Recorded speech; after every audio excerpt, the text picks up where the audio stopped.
What is up, everybody? And I know it's a little bit of a different time for the MLB show, but reason for that, the NBA slate, I don't think I've ever seen this ever that I can remember, Matt, but the NBA slate, it locks at 6 p.m. Eastern time today. So we're doing MLB Live before lock from 4 to 5. Then we got NBA Live before lock from 5 to 6. And I'm going to be on playback with Josh from 6 to 7. And I didn't even know that I'm going to be done at work at 7. What is this? What is this? These things never end up happening. But the NBA schedule, super bizarre. I don't know why they've scheduled the games the way that they did, but that's where the schedule is, and we're just acquiescing to that. So do us a favor, guys, like the video, subscribe to the YouTube channel, and I'd also rather this be earlier than later if it kind of has to be one or the other, just from a standpoint of if people are, like working right now from 4 to 5, at least they could catch it afterwards and still get the pertinent information that they need to build their lineups. But hey, Matt, how are you doing? Nice to see you again. But then also, can you remember a time the NBA playoff schedule looked like this on a weekday?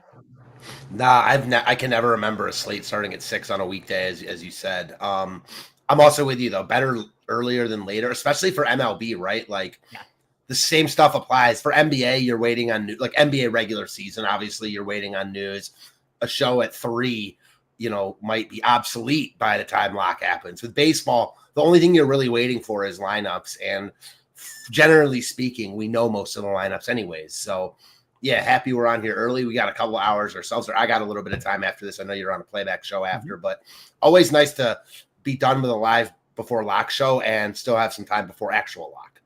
Yeah, what we do have is some games with sort of iffy weather in the weather report. Although another thing that's kind of nice about the way the game, or another reason also that the show's a little bit earlier, is looking at the baseball schedule. I thought the slate might have been locking earlier than the 7 o'clock start, right? Which didn't end up being the case. We ended up getting the 7 o'clock lock here. But what's good about the game locking when it is, or the slate locking when it is we don't have to deal with some of like the shitty weather spots, like St. Louis, Cincinnati. That one's pretty dicey, but it's not on the main slate. So it's not really all that much of a concern. So I feel like we've dodged some bullets here.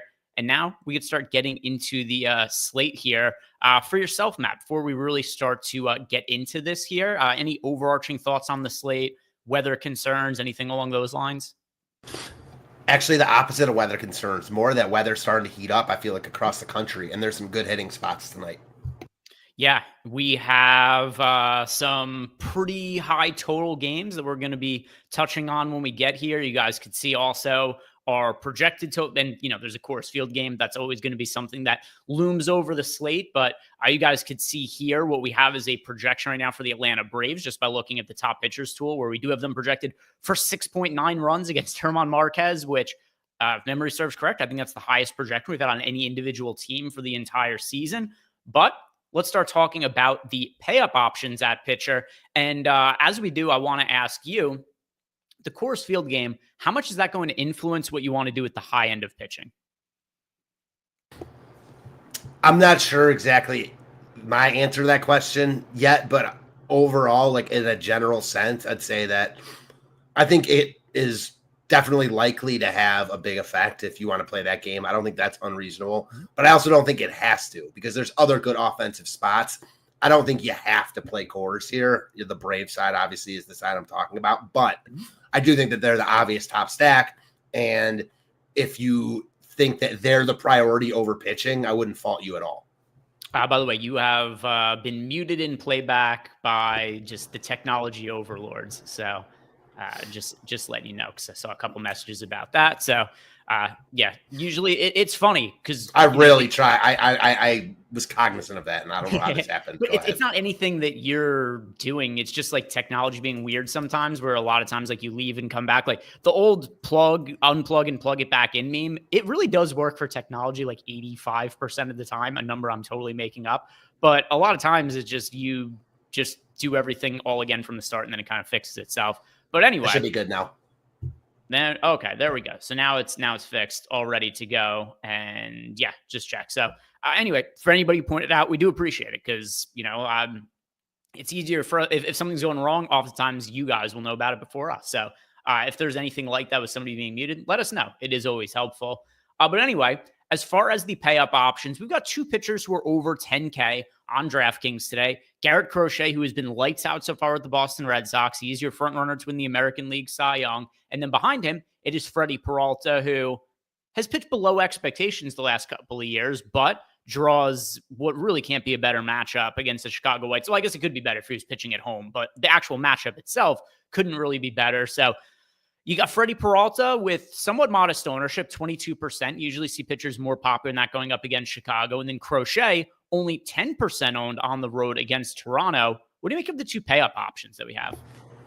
I actually like both a lot. I could make the strong case for me personally. They're my top two pitchers on the slate for different reasons altogether. One, Peralta is just in the nut spot. And obviously his strikeout upside, he's been erratic and inconsistent. He's coming off a pretty rough start last time out, but his strikeout upside is always there, and he gets the White Sox on the road.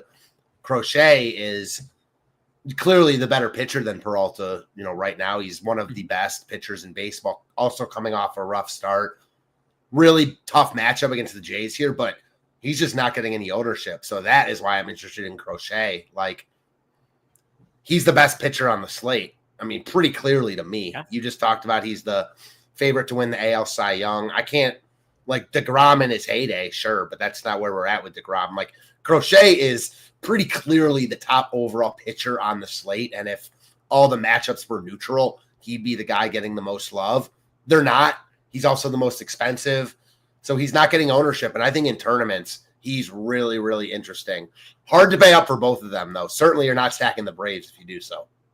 1.95 ERA for Crochet, 3.09 expected ERA, 2.25 FIP. The strikeout stuff, it's not quite as high as it was last year, but 30% is certainly nothing to scoff at. I do think part of the reason that, clearly he's ridiculously good, but I also think part of the reason his strikeout rate was 35% as high as he was last year is because there were so many starts where the White Sox were just like, hey, we're only pitching you 2-3 innings. And he was just kind of able to, air it out. But either way, 30% strikeout rate, it's fairly absurd.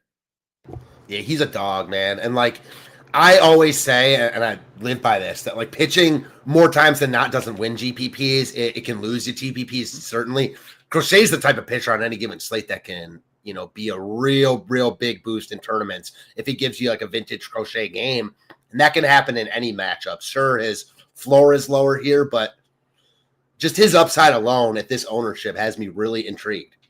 Yeah, I think he's an interesting contrarian option. I do like Freddie Peralta more than Crochet for this particular slate, but it's just because of the matchup. It has nothing to do with the numbers on either of these guys. Although, like Freddie Peralta, he's been better so far this year compared to last year, where it was, it wasn't a terrible year for him. It was just a little bit of a down year. If you look at the underlying numbers, where he had a 3.88 expected ERA, a 4.16 FIP. So far this year, strikeout rate is down at 26.5%, but still not terrible. But he's got the 2.43 ERA, 2.66 expected ERA.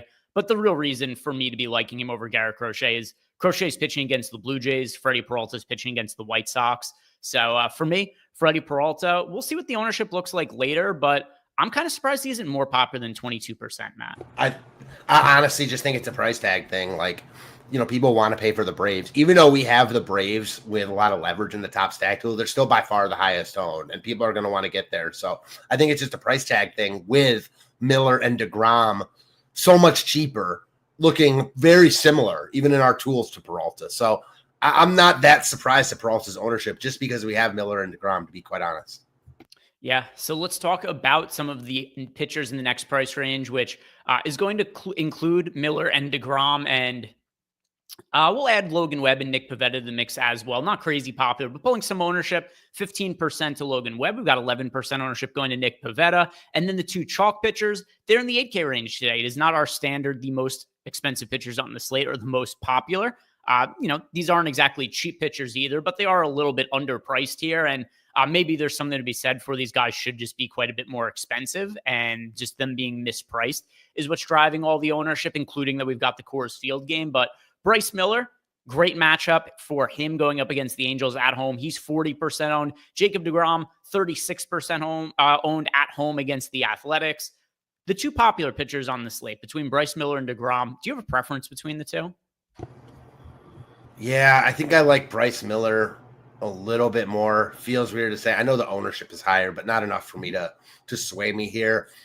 It's the matchup and ballpark. So like he's in Seattle facing this Angels team where deGrom, I don't hate the matchup, but I think the A's overall are better and have higher upside than the Angels, and the park is obviously better for hitting than Seattle. So for me, if I'm going to eat one of these chalk pitchers and only one, it's going to be Bryce. How about you?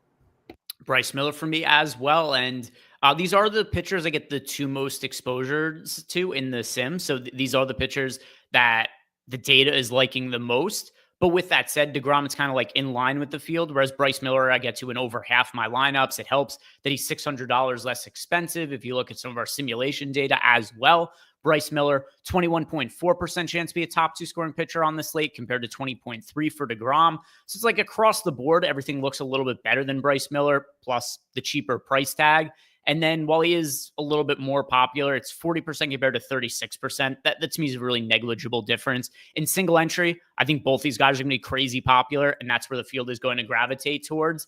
Then it's just kind of who do I expect to do better? And more often than not, based on our data, I think it's Bryce Miller. It's really tough with pitching because we talk about this a lot, and I know me and you are on the same page here. When you've got, popular pitchers that are good pitchers, not like popular cheap guys that are popular just because they're cheap, generally more in line to just ride the ownership because there's a reason those guys are popular.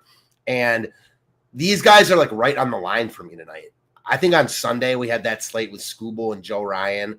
I played those guys in all 3 or 4 of my lineups. Tonight, like I could see doing that with deGrom and Bryce Miller. Mm-hmm. I just don't feel as good about it. Clearly, I think that, Scooble is obviously in a different league than those guys. I think they're more like Joe Ryan, but I also don't feel great about the other pitchers on the slate. I like Peralta, but you're paying a hefty tag for Peralta. So I completely understand why the ownership is just flocking to these two. I don't think you're making a mistake just playing those two together. Mm-hmm. I also don't think you have to in tournaments. Yeah.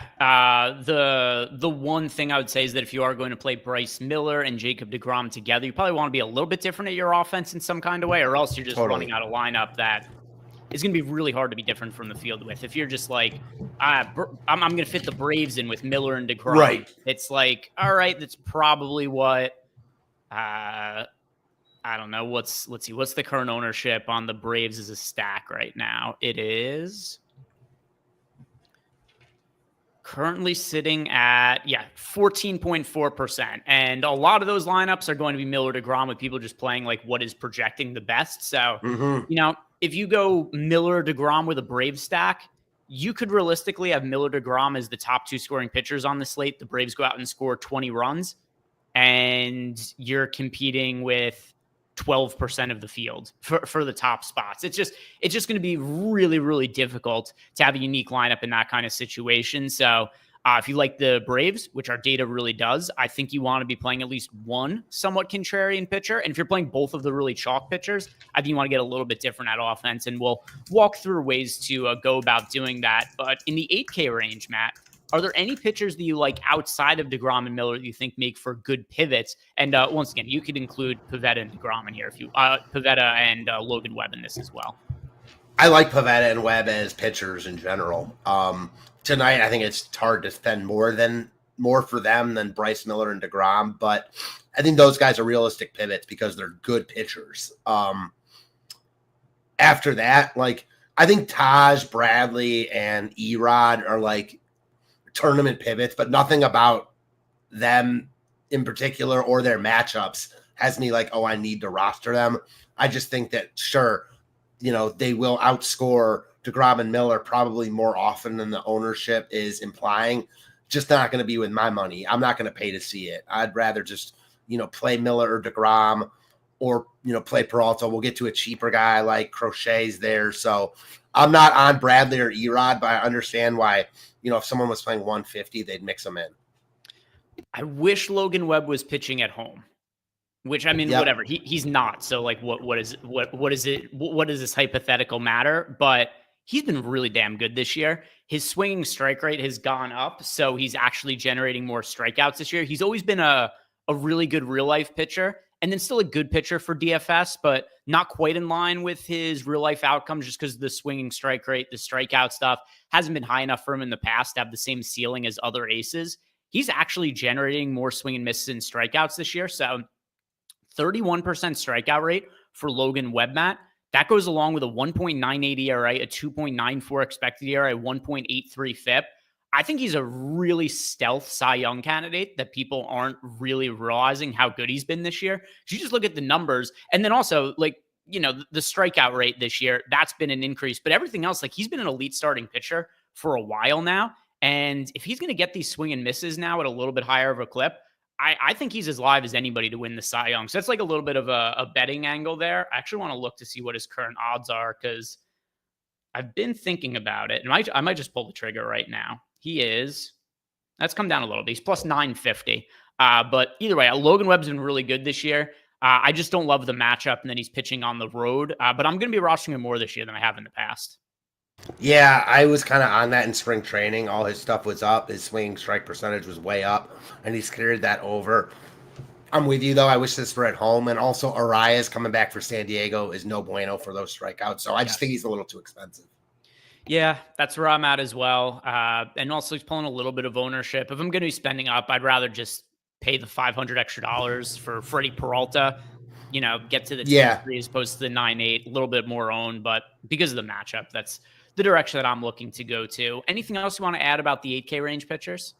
No, but to your point, though, like, I don't want to poo-poo how good he's been. And so whenever you have a guy like that who's just been so good and people, the field at least, isn't picking up on it at the rate they should be, even though he's so expensive, I still think that he makes for a good tournament play. So just wanted to throw that out. Other than that, nothing in the 8K range. Yeah, and I get to him in a couple lineups in the Sims. It's just not as much as, the other pitchers who exist on the slate. So let's talk about the 7K guys. And for the most part, everybody else is fairly low owned once you get below the 7K, once you get below the 8K range and into the 7K range of pitchers. The one exception, Ryan Gusto. He is projected for 13.5% ownership. He is the only pitcher who is more than 6.4% owned, who is sub 8K. So let's start by talking about Ryan Gusto. What do you make of him as a value option, Matt? Because he's the only one that the field seems to have any interest in. Yeah, I mean, I don't really have a strong take here. The tools certainly like him more than I expected them to. Like, they're higher on him than he would be in my personal pitcher rankings. But he's also really cheap, honestly, with expensive bats. So he's got the second highest chance of being a top value pitcher, the top value pitcher on the slate behind Bryce Miller. I don't feel great about it. I mean, I know people love picking on Detroit. They do strike out. I think their lineup is like more feast or famine than it probably has been in years past. They've got some good hitters, guys with power, but they also can strike out. So I get it. I'm not going out of my way to roster him, but if I, was dead set on just stacking the Braves everywhere, I'd probably need a guy in his price range, and he'd be in play for me. I don't really have that much endorsing to say about him, but I also don't think he's a bad play either. How do you feel? I have concerns. Here's actually what I'm most apt to do. I'm most apt to stack against him and try to get a little bit of leverage. I wouldn't be surprised if he ends up being more popular as we get closer to the slate as well, just because of all the ownership that's going to the Braves. Ryan Gusto being 13.5% owned. How many of those lineups are going to include him and the Braves in some kind of way? I think it's solely because people want to be rostering Atlanta today.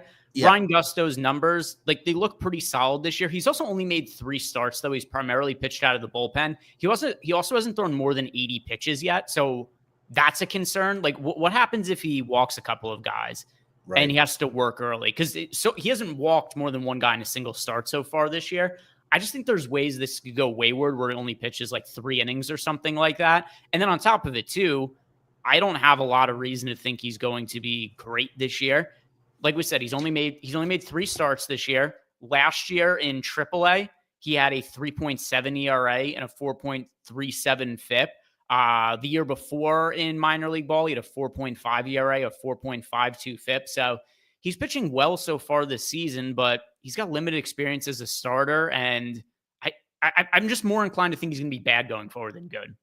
Yeah, I'm with you. I'm more with you than against you. I don't think I can get quite as far as wanting to stack Detroit here, but again, I'm not playing 150. I'm only playing 4. So like, if I were playing 150, I'd get it being over on Detroit, lower on Gusto. Yeah, I don't. How high he is in the top pitcher tool is what's surprising to me, to be completely honest. Yeah. And I'm a little, like I said, a little skeptical of that, just because I don't know what the upside is for a guy who hasn't thrown more than 80 pitches. Right. He hasn't thrown more than 80 pitches. And the thing is, or however many you said, the big thing for me is I think it's all correlated with how high we have Atlanta as the top stack, because they are expensive and he's very, very cheap. So I think it all plays, a hand together in that. So I'm not buying it as much as I guess the tools would push it personally. But I will say, like, if Atlanta, it just destroys and nukes the slate and scores 15 runs and you need all their expensive guys, Gusto's 14 DraftKings points might be needed. Yeah, possibly. Or maybe we can find another cheap guy who we like more than Ryan. I got one. Gusto. I can't say I love anybody here, but I do have some pitchers who I'm definitely considering. How about yourself? Is there anybody that you would like to point out, or do you want me to go first on this one? I got one guy. I think I know. Do you have one guy? I think I might know who it is, but my guy is not that guy. All right, guess who my guy is? I think your guy is David Peterson. My guy's not David Peterson. Okay, well, that's not mine either. Mine is Sandy Alcantara. Okay, all right. I mean, you got a guy in Sandy Alcantara who obviously brutal matchup, but I mean, even if you looked at him pitching against the Dodgers a couple of years ago, he would have been 9K or something, right? In that range. I mean, the last time he pitched a full season, he won the Cy Young. I know he's clearly not that guy right now, but more of a talent play than anything. This is the cheapest he'll ever be. Brutal spot, and he hasn't pitched great this year, but he's a guy that I think that can turn it on at any point, and I want to be early to that. At this price tag with no ownership, it's interesting to me. Don't love it. Certainly can blow up in my face, but if you're looking to stack the Braves and want to get different at SP2, I think he's in play. Okay, yeah, and he was not somebody I was thinking about, but I'm okay with taking shots on it now as I put a little bit more thought into it, particularly with Brave stacks at Coors Field, because that's going to be massively popular spot. As we've hit on, you are going to want to find some ways to differentiate. I don't know what to make of Alcantara this year. He has really struggled. He's also coming back from Tommy John surgery. His velocity is down. There's a lot of red flags there, but I mean, this is a guy who was as good as it gets in 2022, 2.28 ERA, 2.9 expected ERA. So it's like, what are the odds of him bouncing back? And when are we willing to take a chance on that? And to me, on a slate where we're looking for cheap pitchers, he's only 2% owned at 7K. Like, this is where I'm willing to take a shot on him potentially bouncing back. Doesn't mean I think he will bounce back, right? But I think the chance of him bouncing back are worth it considering these other factors. Yeah, it's exactly how you just broke it down. I couldn't have said it any better myself. It's not that I think, or you think, or it sounds like we're in line here, that he's going to have a good start here. It's just the fact that you're buying so low on him, not just the price, but also the ownership, which is always a good combo to have. And I still think that, maybe he's never going to be the Alcantara of old, but I do think that at some point, sooner or later, he starts to turn it around. There's just too much talent in there. He's been popular on a bunch of slates when he's been cheap-ish. Now he's the cheapest he's been and not getting any love. Again, brutal matchup. The Dodgers look good as a top stack, but at this price point, I think I might be willing to pay to see Santi here. Sure. And the other part of this too, when it comes to Alcantara, is even though I said his velocity is down, because it's just like it's just a data point that you could point to. He still is throwing 97.5 miles per hour as average fastball velocity. He just used to throw over 98 miles per hour. So you're still looking at a guy who's well above league average in terms of velocity. It just used to be even higher, more above league average. So I'm also willing to take chances on Alcantara. You talked me into him a little bit. For me, my guy is going to be Reese Olson here, who a guy who's pretty consistently been decent ever since getting called up to the big leagues. He's got a 3.29 ERA this year, 3.14 FIP. He's only made 5 starts, but this is like kind of where he's been his entire career. He's been a guy with an ERA in like the low to mid 3s. And then his peripheral stats have always suggested that's about where he should be as well. Strikeout rate, 22% for this year. It's 23% for his career. He doesn't have like the greatest strikeout stuff in the world or anything like that, but he's only $7,700. He's 5% owned. Like, I don't know that I should look at this slate and be like, oh, Ryan Gusto is a much better pitcher than like Reese Olson or Sandy Alcantara or anything like that. And another thing too is a couple of shows, I think you and I have talked about it. The Houston Astros offense, like this isn't going to be a great matchup this year or anything like that. But there's no Kyle Tucker this year. There's no Alex Bregman anymore. I think the most likely scenario is that the Astros offense is probably going to be like average to above average. And they're not really getting treated as such so far this season. Like, I think it's just a very mediocre team, mediocre offense. I like Reese Olson at 5% ownership in the interest of trying to find contrarian pitchers to save money who are, not all that popular. Yeah, I get it. I don't have any strong feelings about it, but I also don't think he looks like really any different than Gusto. The big thing with the Astros lineup, like, totally with you, they're more mid than anything, but they got no left-handed hitters. Like ever. They got one in their lineup routinely. So righties that are good against right-handed hitters are just going to feast against them. So yeah, it's hard to argue a competent righty against them right now. Their offense is starting to get going a little bit. They got to Flaherty and the bullpen last night. They got to Bubich the game before. Other than that, though, they had been putrid for like a week. So I get it. I don't love it, but I don't hate it either. Yeah, and let's see. What has Houston got going for the entire season? 91 WRC plus overall as an offense. That actually is pretty well below average. Let's see. What are they specifically against righties? Let's see. Against righties this year, the Astros have had almost the exact same, a little bit worse, 89 WRC plus. All right. I was saying that this is an offense that mediocre, maybe even is below average offense going forward. So this could be something to get ahead of, is maybe rostering some pitchers against Houston. And then you just, if over the course of the season, this offense does end up being like average to below average, you're probably coming out ahead just because it's not the way the field is viewed or the pricing algorithms. Like Reese Olson's $7,700. He's fairly cheap. So yeah, I'm going to be looking. Yeah, I'm going to be looking into rostering pitchers against Houston a little bit going forward. And today will be one of those days. On the really cheap end, anybody that stands out to you, we got in the 6K range, Michael Lorenzen, Jacob Lopez, Jack Koknowitz, Bryce Wilson, Herman Marquez, who you're getting all kinds of leverage, but shitting your pants because that could go very negative in a hurry. But anything on the low end that stands out to you? It's funny you say that because I'm showing Marquez as 0.6% owned, but a 0.0% chance of being a top two pitcher. Yeah, in our simulation data, we have Herman Marquez with a 0% chance of being a top scoring pitcher. I've seen that, but it's just funny to see it on the page, 0.0. Yeah, it's what's the blanking on the name, but anyway, there's old comedy movie where there's the like superintendent is giving one of the guys his test scores and he says it's a 0.0, and that's what I'm looking at with Herman Marquez here, where it's just nothing. I mean, well, it's funny. He's only 0.6% owned, but he's the fourth most negative leverage pitcher on the slate because he has a 0.0% chance of being a top two pitcher. Yeah, it is interesting dilemma here for Herman Marquez, who is over-owned at 0.6% projected ownership. Not great. Not great at all. Anything else you want to bring up for, by the way, Animal House is the movie. Yeah, it was Animal House. Yeah. All right. Yeah. Anything else that stands out to you at pitching on DK? No, just obviously a bunch of good stacks we're about to get to because a lot of crappy pitchers. Yeah.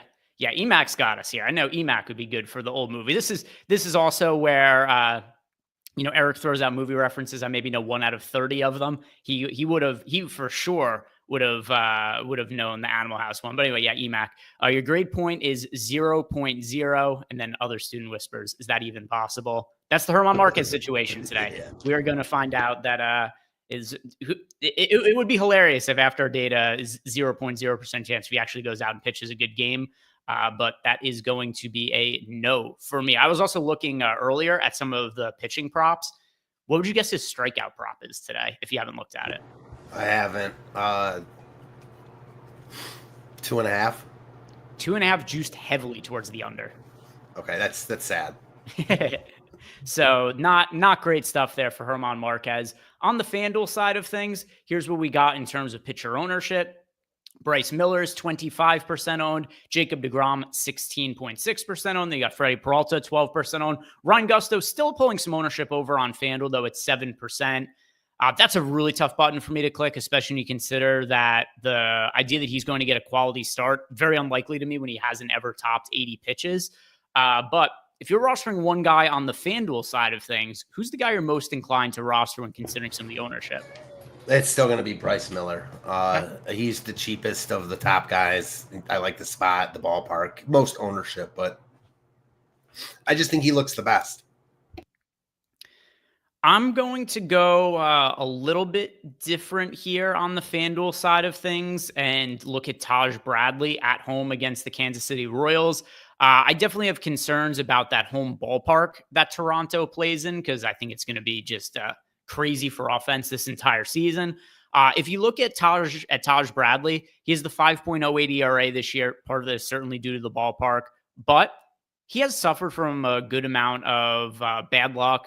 Strand rate only 69%. That's low, but really good stuff on Taj Bradley. He generates strikeouts and has generated strikeouts at a fairly high clip in previous seasons, even if this year generating some strikeouts, nothing crazy, but 26.6% strikeout rate last year, 28% the year before. And the Royals offense, fine, but like not an offense I'm terrified of rostering a pitcher against either. But $8,600 for Taj Bradley. He's giving you salary savings. He's only 6% owned. The best overall pitcher on the slate, I definitely think, is Bryce Miller. But with that said, I mean, 25% ownership to Bryce Miller on a single pitcher site, that definitely makes me want to go in a slightly different direction. And that's where Taj Bradley stands out to me at $8,600. And then hopefully the actual results start to match some of the underlying numbers for him. Yeah, I'm a Bradley fan. Didn't talk about him much on DK, but I actually do like him there also. He's cheap on DK as well. I think that he's a good contrarian option tonight. I don't feel like amazing about him in this ballpark, but I think that his strikeout upside is only going to get higher as the season progresses. So I think this is a nice buy low spot on him. If you guys haven't done yet, like the video, subscribe to the YouTube channel, and if you want to sign up for any of the packages that we have here at Stokastic.com, here's a great way to do it. You could simply just click on the link down below in the YouTube description box or take advantage of any of our affiliate partners that you see here on screen. For each one of them you sign up for, 1 free month of core access. So if you wanted to sign up for, say, 3 of the books here on the screen, sign up for like Bet365, Fanatics, BetMGM, 3 free months of our MLB core access. That'll carry you through the most of the regular season. We got pick'em sites in here. We've got traditional sportsbook. So something for everybody, no matter what state it is that you live in. And like I said, each one free month. You can stack them on top of each other. Just make sure when you do sign up, you follow all the steps that we have on our link join page. And the link is down below in the YouTube description box. You have to go through that link. That is just for tracking purposes. But take advantage of this offer. It's something we've been able to keep going for a little bit. And a lot of people have taken advantage of it. But we never know when sportsbooks might step in and say we're not allowed to do it anymore. So take advantage of it while you still can, and the money is there on the table for you. Take advantage of the deal. Clinton Wood, 83, says, thoughts on a high-owned pitcher, Reese and A's stacks in a DK single entry. Are you considering the A's at all as a single entry stack? No, not as a single entry stack. I'm not totally buying what deGrom is selling right now. As far as him being like an ace that deserves all this ownership. But if I were just stacking one team tonight, it would not be the Athletics. No. Yeah, I am. I was really confident that deGrom was going to be fully back earlier in the season because his first start, he had an absurdly high swing strike rate. It was like 30% or something like that. It was like, oh my God, we got prime deGrom here. And he's been good, but his best start of the season just happened to be his first start of the year, and he's just been like fine since then. But this is still comparing him to his absolute apex results, where this guy was the best pitcher in baseball for so long. This year, he's got a 3.33 ERA, 3 expected ERA, and the strikeout rate is now sitting at, 24%. So it's like all good numbers across the board. If this was any other pitch, you'd be like, boy, this guy's having a really good start to the season. For deGrom, though, it's regression based on where he was at before. You always get concerned about what is the health going to look like going forward. Anyway, as far as stacking against him, like, I don't think you have to play all of the Jacob deGrom. I am getting more exposure to Miller than I am to deGrom, but that doesn't mean I'm looking to stack against him either.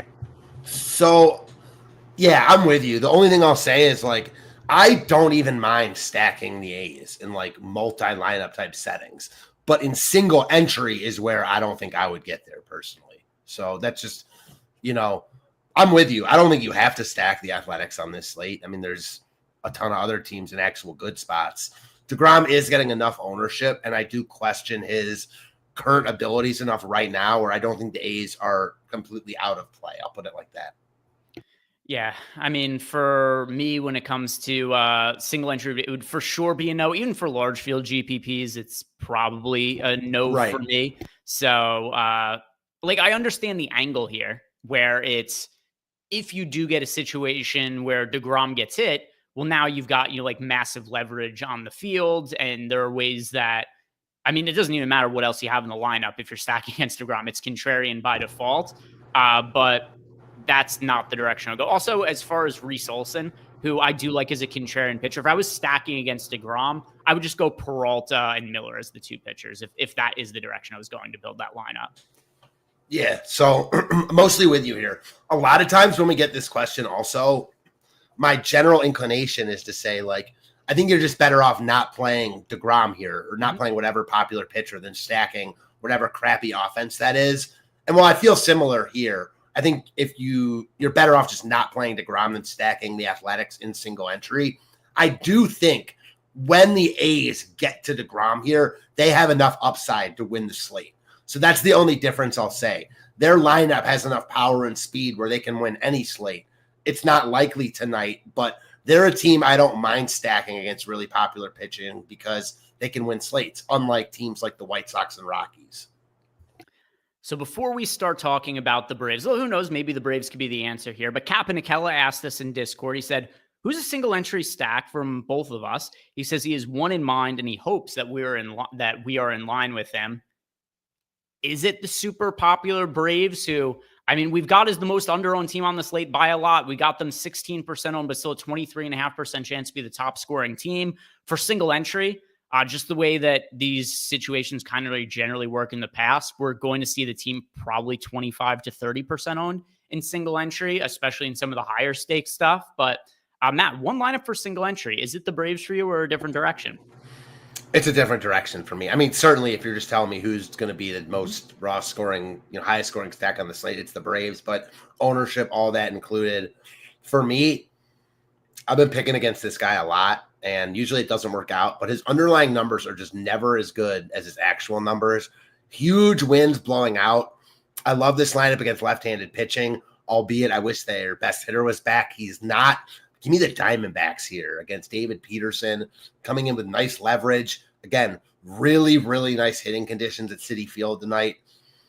I think Peterson is due to get blown up sooner rather than later. His underlying numbers aren't great at all. He gets love every slate because of his strikeout upside, but I think he can get hit.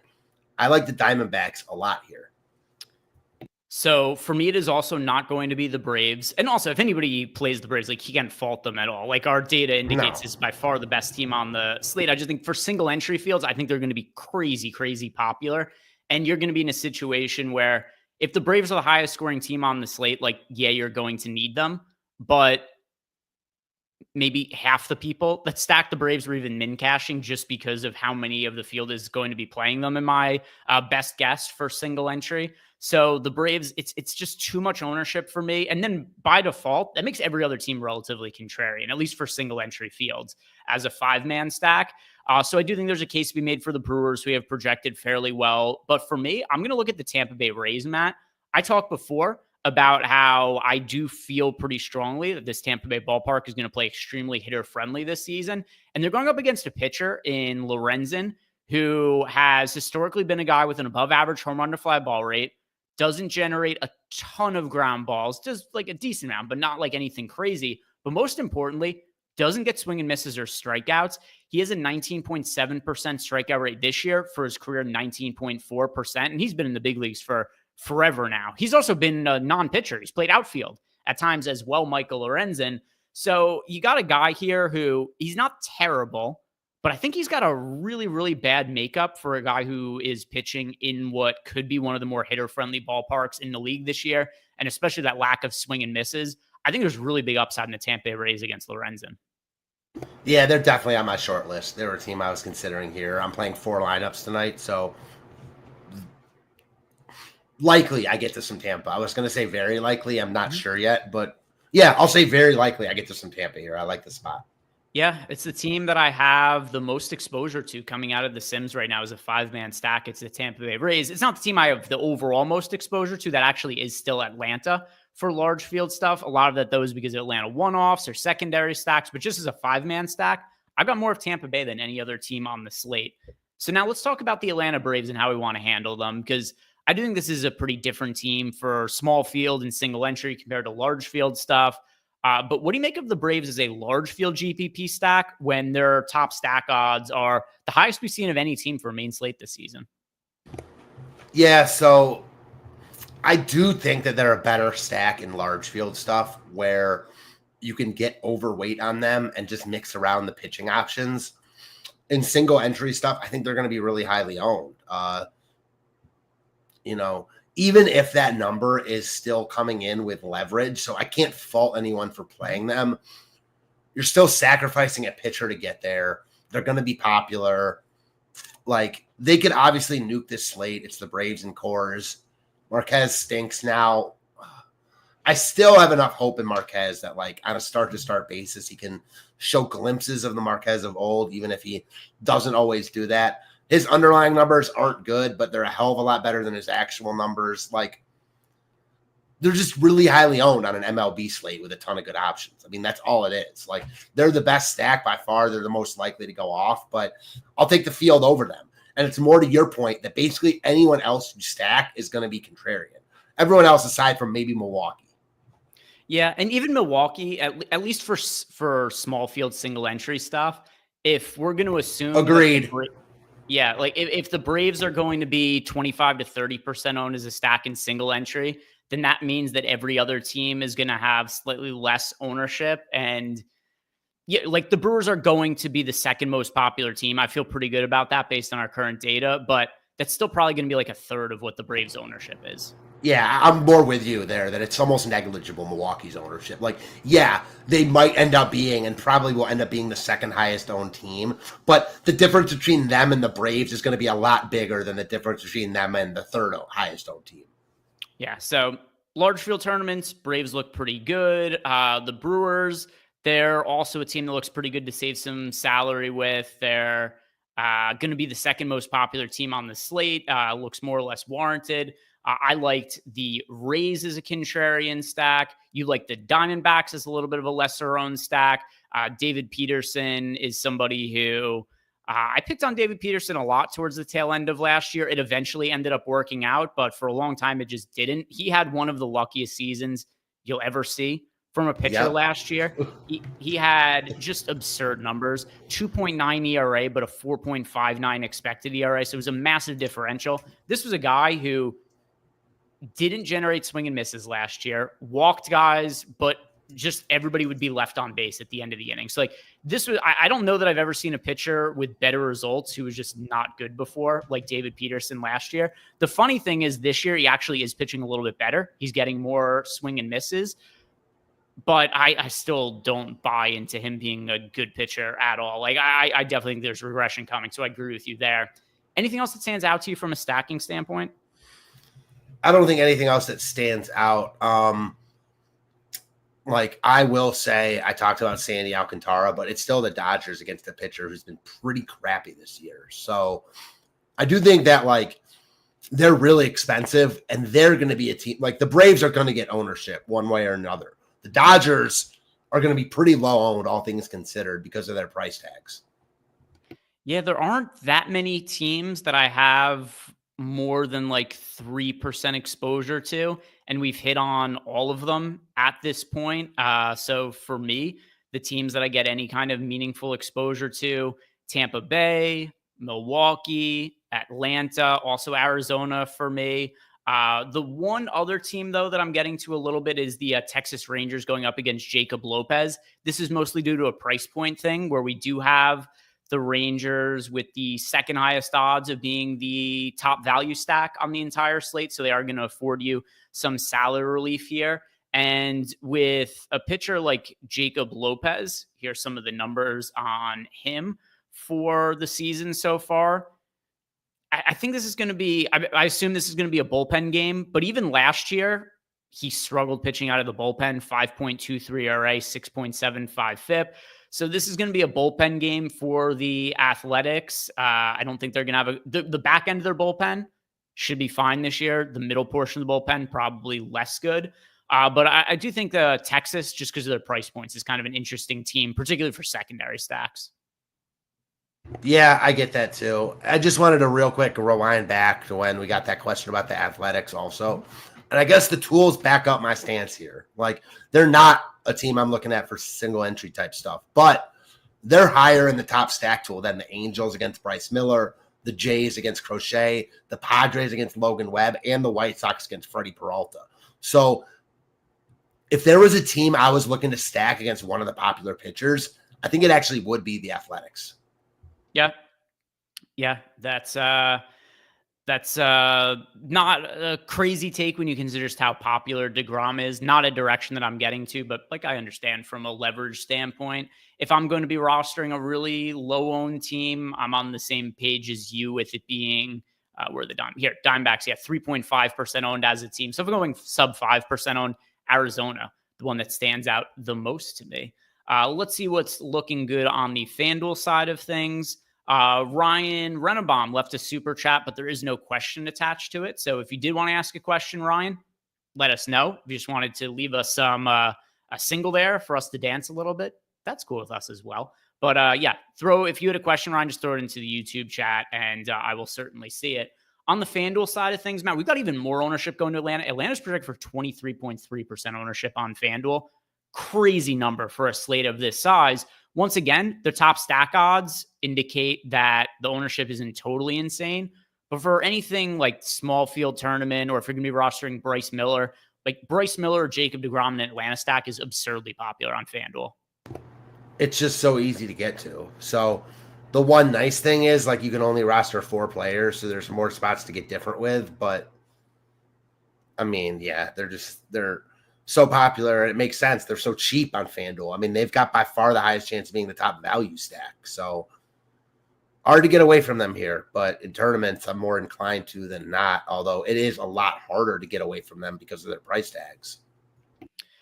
For me on FanDuel, team that I also liked for DraftKings, but the Tampa Bay Rays going up against Michael Lorenzen. We do have the Rays with the second best odds being a top value stack. We've got them with the 4th highest top stack odds. I have a feeling that maybe you're going to say you like Arizona here, which also makes sense to me over on FanDuel. In general, I think FanDuel and DraftKings look pretty similar today. Yeah, they look very, very similar. Outside of the Braves just being a lot easier to get to and making every other team just that much more contrarian on FanDuel. And yeah, it's still Arizona for me here as well. All right. Interesting question from Ryan. He says, for the $15 GPP on FanDuel, he's trying to find a way to get different. It looks like he says, would we rather go with a 4-man Braves stack with Miller? Okay, well, that's definitely not getting different. Or this is very different. Logan Webb with a 4-man Tampa Bay Rays stack. So, yeah, I mean, go ahead. I mean, I don't love Logan Webb for FanDuel, so I'm more inclined to say Miller and Braves with it being large field. It's just such a popular build. So I'll say this: make a contrarian secondary stack. If you're going to go Bryce Miller with the Braves, play either the Rays or the Diamondbacks as your secondary stack.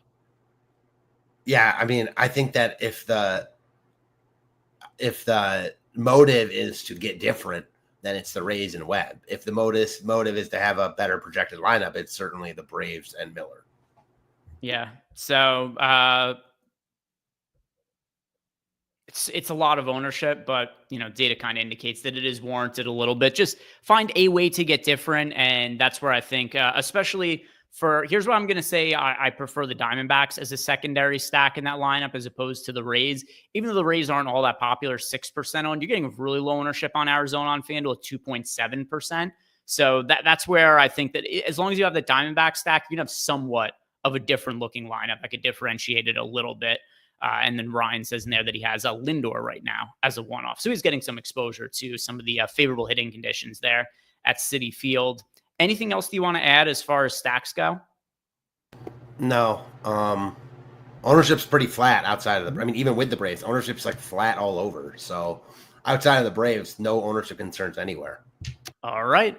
So if you guys haven't done it yet, like the video, subscribe to the YouTube channel. Now let us know who it is that you are picking to hit a homer today. This is the portion of the show where we close it out. I give out my favorite home run pick. Matt gives out his favorite home run pick, and then we read out what it is that you guys have for home run picks. And if you're looking for more home run picks and bets, go and check out Portfolio EV. It is totally free for your first 7 days. We believe so strongly in the tools that we just want to get it in your hands. Try it out for free for 7 days. Link down below in the YouTube description box. And you could decide if these tools are the best way for you to be growing your bankroll. I'm doing my bankroll thread for a while now, Matt, since the start of the NBA season, where I'm just taking bets from Portfolio EV, start with $100, see what I could run it up to. And I've turned that $100 from Portfolio EV into a little bit over $1,800 now, Matt. And I'm not making any decisions for myself. It's just, here's what the tools say to bet. I'm taking some of them at random, posting them to Twitter, tracking all the results. So that's 18xing the bankroll over the course of like 140 slates. So if you guys want results like that, try out Portfolio EV. But now, our home run picks. Chat, let us know who you're picking to go yard. But I want to hear from you, Matt. Who's your donk pick today? Got to go with a guy in my favorite stack of the night. So going with a perennial lefty matcher. Give me Lourdes Gurriel hitting cleanup tonight for the D-backs, going yard. For me, I'm going to go with Brandon Lau, also from one of my favorite stacks of the day here, getting Tampa Bay in that really favorable hitting environment. From chat, we've got Emac going with Missner. All right, same page as me, going with the Tampa Bay Ray. Nicholas Barrett got Randall Grichuk. Ben Willie's got Brooks Lee. Cal Rayleigh is who Andre B is going with. Clintonwood 83 has Lawrence Butler. Malukar, Fernando Tatis. Rooster Slinky. I don't know how I fucked that up. Rooster Slinky has got Shohei Ohtani. CJ the Great is going with Pete Alonso. 16 Ohms has got Rafael Devers. Psycho has got Eugenio Suarez. BD is going with Juan Soto. Reg Kell has got Francisco Alvarez. Closo has got Eric Wagaman. We've got Folkmack going with Kerry Carpenter. Ryan Rennebaum is going with Aranda. And then we've got Patrick Madulk going with Cal Rayleigh for 2 homers today. Picking 1 homer wasn't enough for him. He's going with a double dong game. So guys, thank you very much for watching. If you haven't done it yet, like the video, subscribe to the YouTube channel. If you're looking to sign up for any of the packages here at Stokastic or Portfolio EV, links down below in the YouTube description box. NBA Live Before Lock, that is coming up next. And I'm going to be on with Josh and Playback starting at 6 o'clock. Earlier locking slate today, because that's whatever the hell the NBA decided to do with the schedule. So see you guys back here in an hour. Good luck tonight. Peace.